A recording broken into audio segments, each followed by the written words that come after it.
press the bell icon on the YouTube app to ensure you never miss a new video from News Laundry.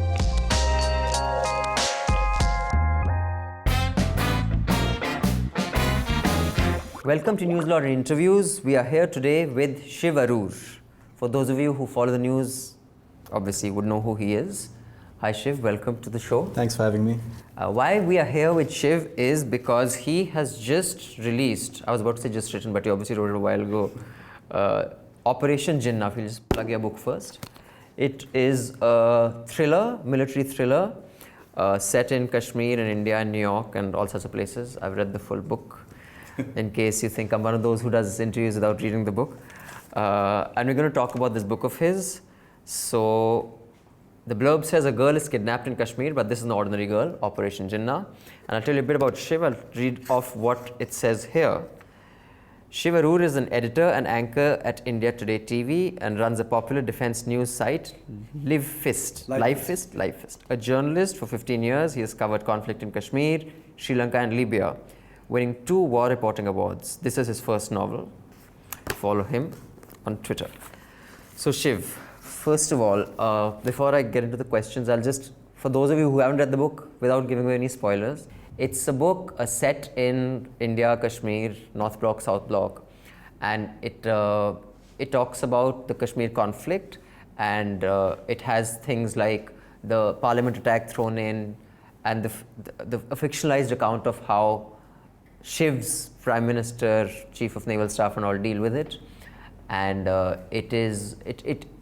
it reads a bit like a James Bond film. I'll be honest with you. It has that thriller quality. It has all those dramatic moments and the setup opening. So that's what it's about. So now you know, right? So I won't ask you what it's about, but what I'll ask you is this genre, does it exist, or is this the first book? Because I haven't read a book that is, on real events, a fictionalized account of military of a battle.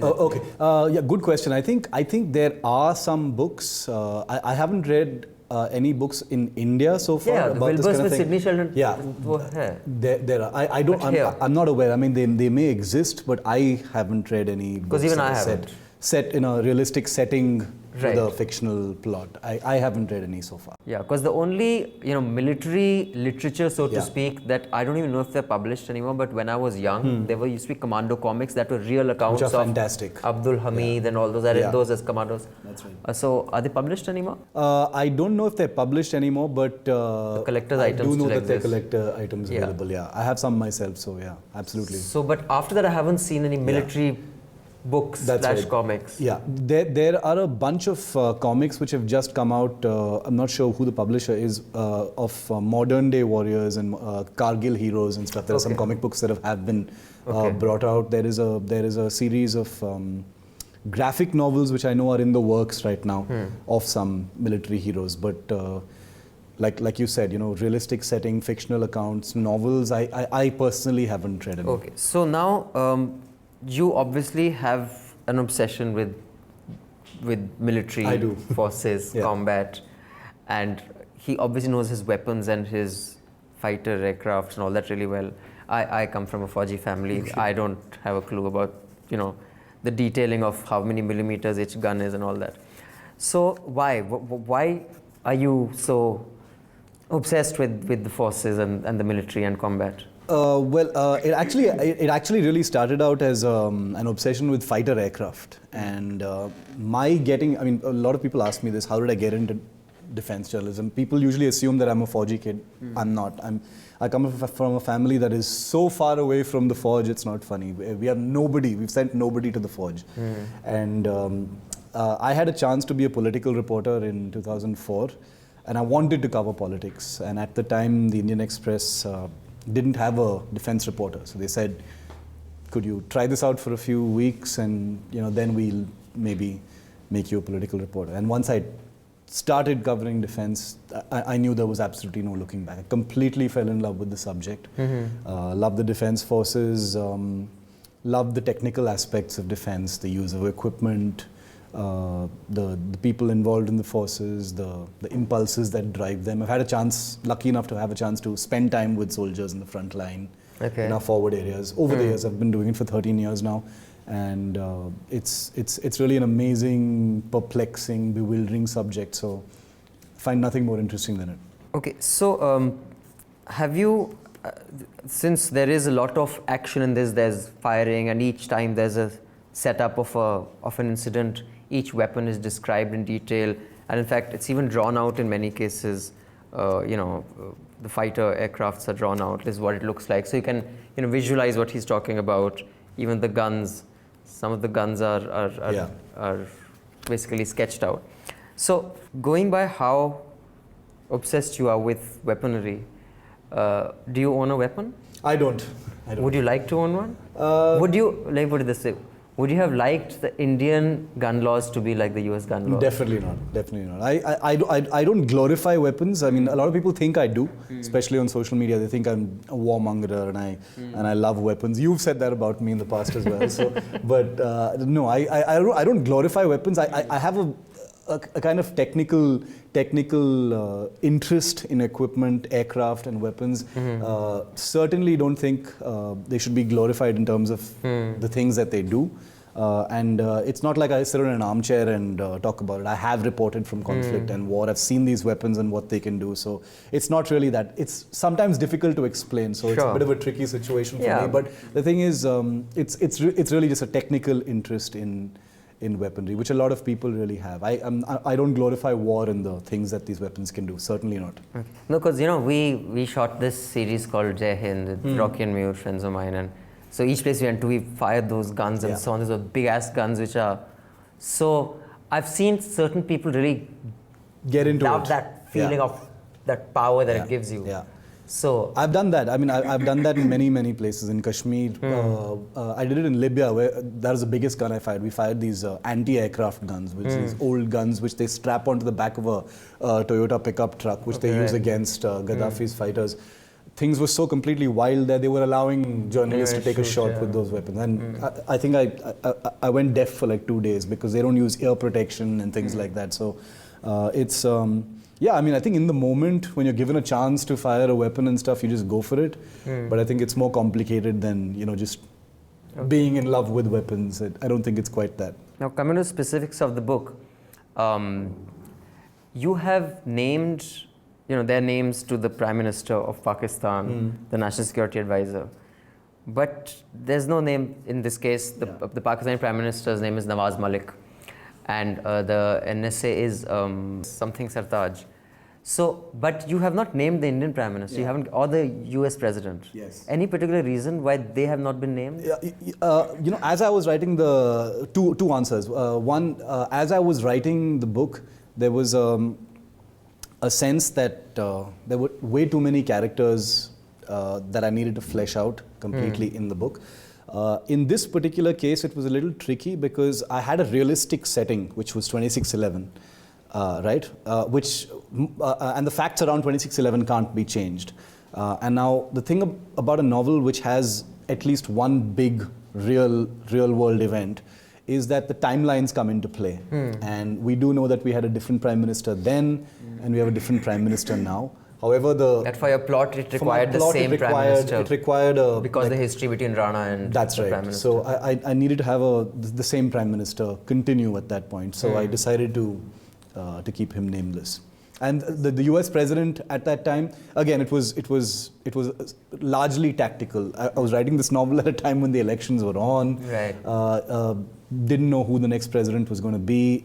But even if you knew who the next president was, it's going to be kind of hard putting Trump in that kind of serious setting. Very. Amazing. I was thinking, I was actually talking about this with a friend who's read the book as well, and they were saying that for the sequel, maybe you could think of a setting which involves someone like a Trump character. So who knows, maybe. Then it would have to go a little bit of comedy.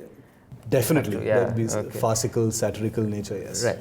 Now, permission to speak freely. Yeah, of course. So I don't usually read books that are, action books. In fact, one hardly gets to read ever since the tablet came about, because then you just read articles, and your book reading habit goes. And even when I used to read a lot more, it becomes restricted to non-fiction. So I paced through this. In the weekend I just sat, and because it's a page turner, there's no doubt about it. But I'd like to know from your point of view, you haven't really tried to make it realistic in the sense of, other than the military operations, which are fairly realistic, the politics behind it is James Bond-esque, right? It is. Yeah, absolutely. The thing is, that's deliberate. It wasn't a mistake. Even some of the military stuff, Sure. even though it's technically Sound, there are parts of it which people would say, Fair "Oh enough. man, that's the Bond." genre. Yeah, right. But that's the genre. The thing about it is, I mean, there's always going to be a leap in terms of fantasy, in terms of probability of what's possible, what's not possible. I think the core action in this book is something, without revealing what it is or how they do it, is something that is talked about so much, even in the political space right now. You know, we can hit Pakistan, or we can go and bomb them, or we can do this, we can hit Dawood, we can do this. It's talked about so much, but you know, I've tried to provide it with a realistic setting. Much of what the thing is, I sent this book through some friends in the special forces, and I said, you know, hit me with your criticism. And many of them said, yes, absolutely, there's a leap here, because there are many things that can be done, there are many things that can't be done. There are certain things that can be done, but they would be with a huge risk. You know, so I factored all of those things in when I wrote about it, and so definitely you're aware of the leaps that have been taken. Absolutely, those were deliberate. Okay, just out of curiosity, without giving a spoiler, with that one instance of the X2 and midway between being nabbed to being becoming part of the mission, would that be possible in the real world? You know, the thing is, actually that could be possible. That actually could be possible, because the thing is, the pretext here is a secret aircraft that nobody knows about. So there's already a sense of shadow around it. And with shadow comes certain privileges. So you think he could convince a dude mid-air to kind of... You know, see, the thing is, obviously that's a leap. Sure, of course, that's a leap. Of course, I'm not talking about probability. I'm talking about possibility. I think it's possible. I think it would be possible in circumstances where everything is fluid, where the politics are fluid. You're talking about the Navy chief, right? There's a command and control structure there as well. Okay. I think it's possible. Okay. Now, couple of things that are very progressive about this. One is, I think there are no women in combat roles yet, right? Not yet. Just so that I'm clear. Yeah, not yet. They are pilots. Not they are in the women. Army, yeah. Air Force. I've shot at Hyderabad. Yes. So they have women there. They will be in July. They'll be commissioned. Yeah. Yeah, but you have shown them as para commandos, which is we are very far from that. Right. How far do you think we are from that? Oh, very far. The thing is. Decades. Well, a decade at least, if not more. Do you think there should be women in combat roles? You know, through the writing of this book, one of the interesting things, and I actually wrote about it a few days ago in a piece that's online right now about women in the Special Forces.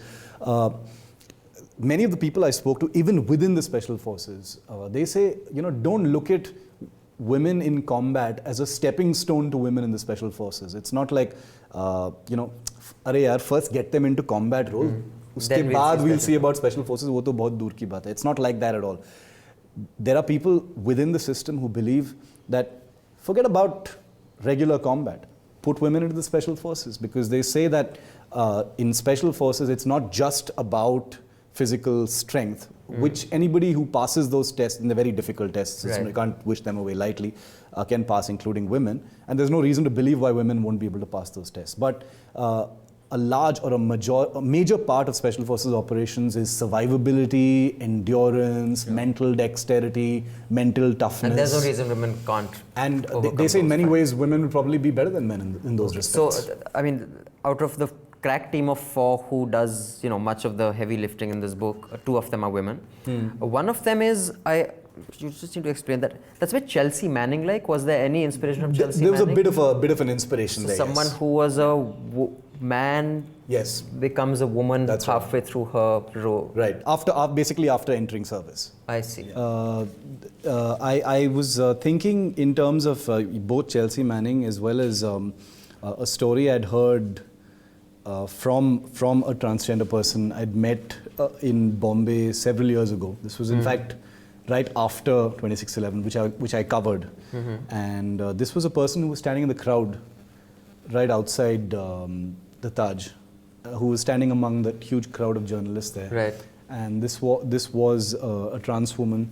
And we were talking because most of the time when you're standing outside there reporting, you don't know what's going on inside. So what's a trans woman? A trans woman is a man who dresses like a woman. A man who dresses like a woman, Okay. right? And this was a person who said was asking me questions about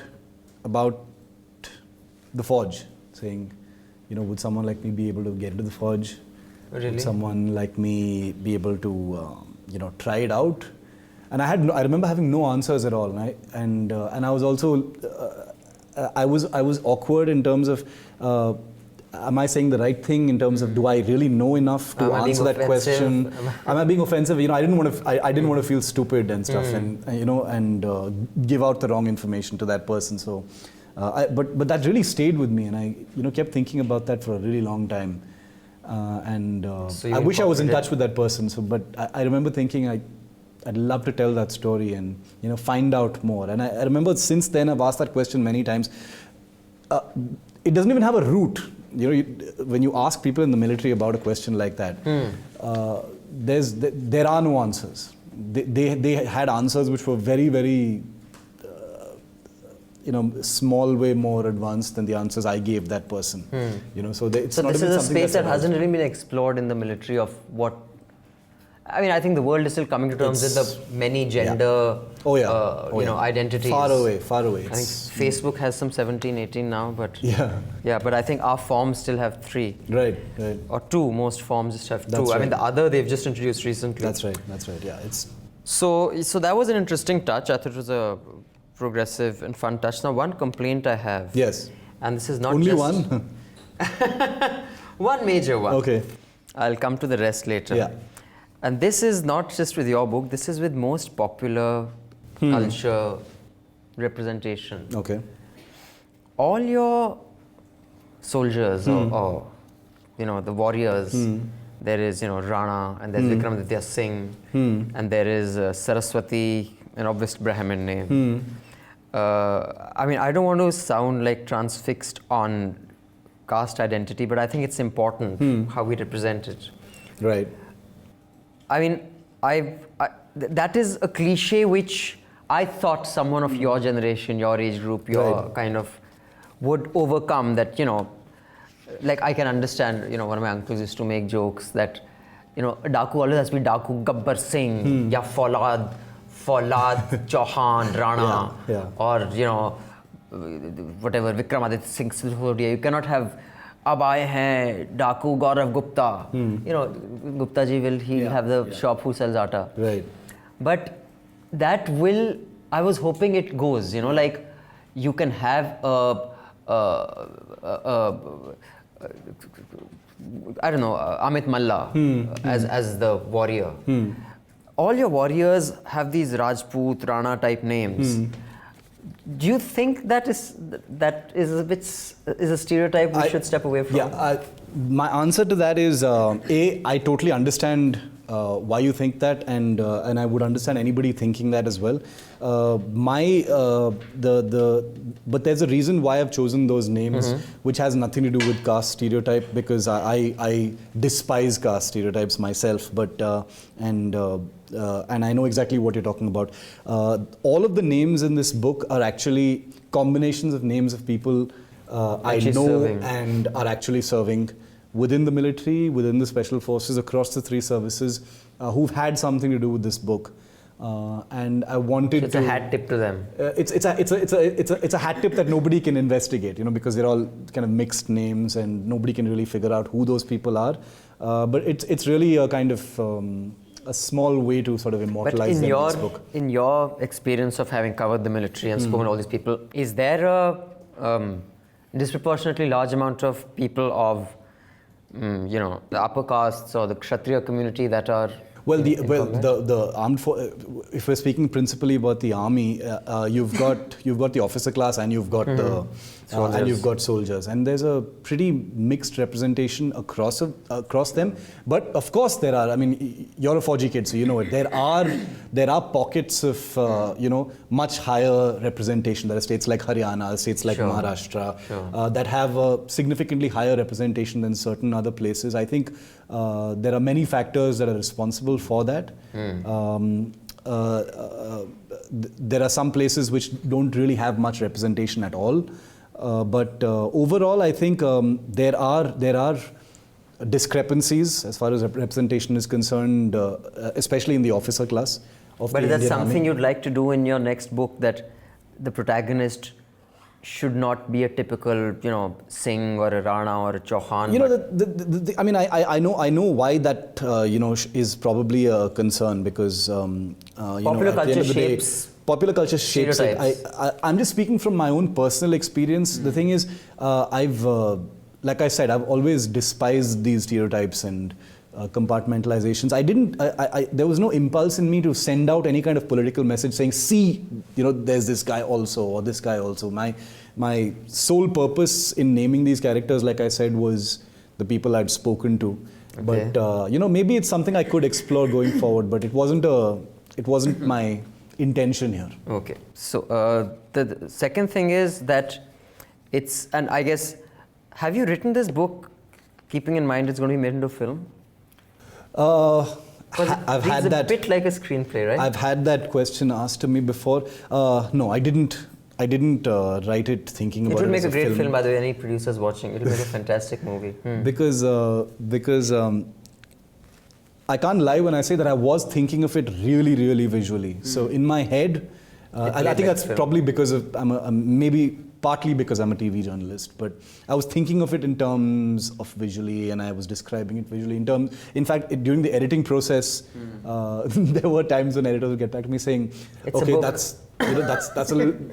I got that. This is very screenplay-esque. So maybe bring it back down. Yeah, because there were certain parts I could just insert cut to close up of. Yeah. It was almost like that. Yeah, there's one sequence which sadly had to be excised from the book, which was which you would probably not like very much and probably criticize, but it was like a lengthy description of the sniper round and what it did. You've got that in many places, but this was like almost even longer. Yeah, it was like 3/4 of a page description of the path that a sniper bullet takes to its target. Okay. And it had cuts and cut to face, cut to expression, cut to finger and stuff. So yeah. So now, keeping that in mind, and it obviously has been written as a thriller,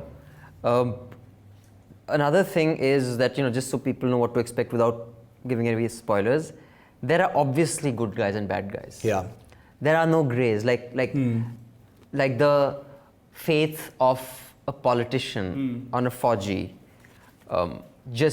it's almost an idealistic faith because of and let's face it, in politics, koi apna, koi saga nahi hota. Matlab, you will sacrifice anyone at any time. That is another thing that you obviously don't believe that's how, sincere actions are. Actually, I mean, I sort of disagree with you. Yes, black and white, good and bad, very much a part of the book. But I think there are some important grays in this. Like, for instance, some of the principal characters do their own thing. That relationship. Yeah, he's a shit dad, man. Like, dude. That relationship is based on trust, but it's a trust that's broken multiple times. There are enemy characters. There are characters on this side which have good and bad. That would totally be giving away a spoiler if I spoke about that. But I think I've tried to mix that up a little bit in terms of not making it completely explicitly good and bad. But I think the overall effect is of good and bad, and that was deliberate. I was looking for that. I think it's an emotion that I wanted to touch upon. Right. So also, if any producer are looking, it's going to be a big budget film, because the kind of toys that Shiv has put in will take some serious special effects. I don't know if that's a good thing though. No, I'm sure they'll find a way around it. But now, enough for the book. I just want to know your view on the army, because it's very topical. It's at a time where Kashmir is. This may sound like a very morbid comment, but the Kashmir has exploded at a very interesting time, Yeah. considering when this book has come, because it makes it a lot more topical, and that's got to help. But what do you make of Kashmir and the recent Major Gogoi's actions, which have been criticized by some, Yeah. not by some. I'll tell you my view on Yeah. it in case you're interested at all. Even I don't believe the evidence suggests that the situation on ground was such that he Necessitated that. could have done that. And even if he could, to drive, of what I've read, the amount of villages he went, once the emergency is over, he could have taken the guy off. Right, He didn't. right. So I think his version is not, Okay. it doesn't kind of pass the scrutiny that, I would put. But even if someone were to do that, Yeah. and I know for a fact, as do you, worse is done in combat situations. Yes. Way worse. Yeah. But you don't legitimize that by saying that this is right. Either you deny that happened, Yeah. or you say, we're sorry, it's an isolated case, it will never happen again. To celebrate that and almost make it like an SOP, while saying this is not SOP, but it's okay. That's my position, sorry. Yeah. No. What yeah. do you make of it? Yeah. Well, the thing is, I think it shocked everybody initially when they first saw it. My initial reaction to that was, the army will definitely get to the bottom of it. I don't think anybody expected the many things that would happen later, the press conference, the commendation, etc. Now, since the incident happened, I've had a chance to look at many of the things, the decisions that have been taken by the army, whether you agree or disagree with what the army has done, especially what the army chief has done, I think it's provided a great deal of clarity to his men on the ground about what's okay and what's not in a situation like that. Now, I have no way of, not even journalistic way of knowing beyond the evidence that's already available of what the compulsions were for that particular officer. But I have no reason to believe that he had a dangerous situation on his hands. It was a dynamic situation that would have affected the people among him. And this is not a stock answer. I've seen this kind of situation before. And he took a decision that was necessary in the larger interests of the people under his charge, election commission officials, etc. Now, I'm very clear that this can't be standard operating procedure, and I think you make a point when you say that you're saying it's not standard operating procedure, and yet there's like this endorsement. Now, I think the morale of soldiers, the morale of forces at a time, since the killing of Burhan Wani, it's been a terribly turbulent situation in Kashmir. It's been getting from bad to worse. The army's been trying to contain it and control it. I think I agree with the army chief when he says that if you pick up a weapon, you should expect a bullet. If you're going to come at us, then don't expect to get away without a retaliation of any kind. It's a situation that the army is also trying to understand, because it hasn't been like this for a long time, and suddenly it's become. Why do you think it's become like this? Big again. I don't know. I mean, I think politically there's hasn't been an even hand. There hasn't been a decisive hand against the Hurriyat. In fact, right now in the media there have been lots of exposés on the Hurriyat as well, who are one small part of it. There are others as well. I think political will is a far loftier ideal than we make it out to be. We talk about political will both at the center and in states, but as far as Kashmir is concerned, and in a larger context as far as Pakistan is concerned, it requires a greater sense of decisiveness. Okay. Examples haven't been set just yet as far as the people who continue to stir tensions in Kashmir. Hopefully that will happen now. Okay, you have covered conflict in Libya, Sri Lanka, Kashmir. What is unique about Kashmir, you find, that it seems almost unsolvable? It's not comparable with most conflicts I've covered. But in Kashmir, I recently wrote a piece where the title, if I remember correctly, was "Kashmir is not going to be solved in your lifetime or mine," and these are the reasons why. And I look at it very unemotionally, even though I've visited Kashmir and covered what's happened. I don't think I've been to Kashmir on a personal visit like once out of maybe like 70 times that I've visited over the last many years. And I have seen way too much incentive across the board, for contractors, for the military, certainly for the politicians and the satellite groups like the Hurriyat, for Pakistan obviously, for companies, for suppliers. The incentive to keep the Kashmir issue alive is... There's an ecosystem that is benefiting from this, so they will not let it die. It's existential. I mean, it's without this conflict, so many agencies would be out of jobs, dead, without money, without their profits, without identity, like you said, without their identity. So it's too lucrative, it's too valuable to, solve with political will. I think that's part of the issue. Okay. Two more questions, quick ones. One is journalism. You see us going through, it's a dynamic journalistic era we're all going through. Good, bad, ugly. What do you make of it right now? Oh, okay. I think there's still some good left. It's getting more difficult to see the good, I think, in journalism in general. But you're saying that as a news consumer, as a news professional? Both, actually. And there's a great deal of heat in television that's influential. There's I think I see other media, trying to sort of harness that anger and I don't think anybody has seen this much emotion in news. Sure. And I can tell you that I just anchored a show before I came here, and there was a lot of emotion in it, much of it coming from me as well. So it's not like I'm pointing fingers at anybody. I find myself bringing a lot of emotion to news as well, which is maybe not a very happy development as far as journalism is concerned. Well, it could be if the emotion was empathy. No, certainly. But that doesn't sell as much as anger does. Absolutely. That's I think anger sells more. Also, anger is easier. It's a more impulsive emotion, and I think there is some empathy. There are pockets of empathy in the media. There's you've worked with news tracks, so you've seen the birth of news television in the country. And you've seen everything that's happened since. So you probably have a more zoomed out sort of look at how things have really changed. So I can imagine what you probably feel. I mean, Newstrack is something that we looked up to so much growing up. I remember borrowing those video cassettes and stuff. So I wonder if there's even a way to compare what I think that was like. But I think there's a lot of good even today. There are different things you can do today that you couldn't then. Technology, I think, changes a lot of things. I think that has made...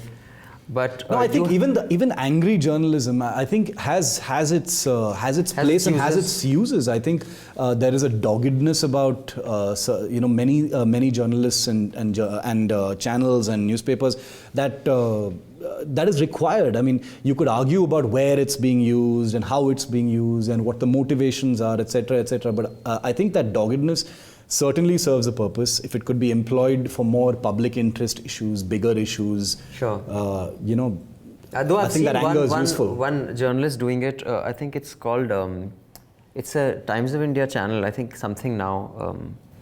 But anyway, so, and you have any favorite journalists, any favorite news sources that you turn to?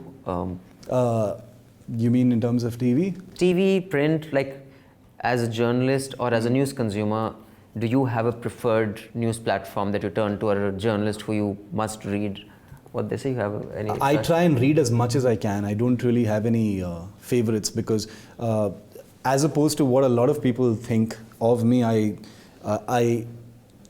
what do people I think believe of you? I believe I don't know enough about the political system or the politicians to have a political leaning. So I tend to get abused or cornered from most sides, which I think is a good thing.